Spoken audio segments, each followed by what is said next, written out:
لم يختر أبدا جنسيته الكروية، لأن الأهلية القانونية كانت مرفوعة عنه لأنه كان ما زال قاصرا. الشخص الذي كان واصيا عنه أظن أنها أمه.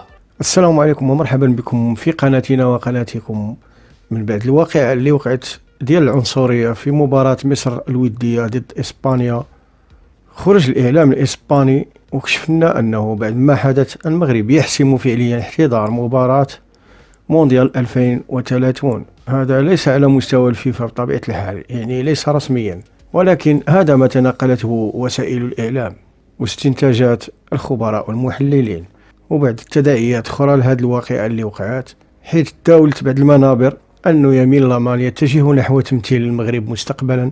ما سر هذه الواقعة وما حقيقة هذا الخبر؟ نشوف بعض الآراء ماذا تقول. الشخص الذي كان واصيا عنه أظن أنها أمه، فبالتالي لامين يامال بإمكانه أن يطعن في ذلك.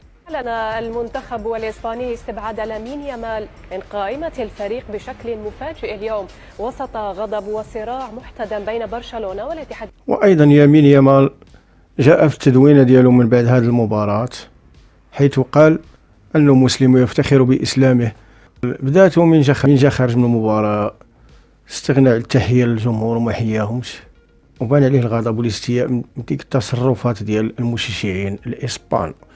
وجا في التدوينة ديالو من بعد: أنا مسلم، وهذه التصرفات اللي داروها المشجعين الإسبان غير لائقة وغير مقبولة على الإطلاق.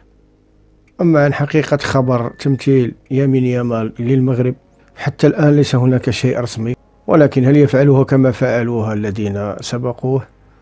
الأيام القادمة سوف تجيب عن ذلك. كانت هذه جولتنا، وإلى فيديو قادم. لا تنسى دعمنا بلايك والاشتراك في القناة، وإلى اللقاء.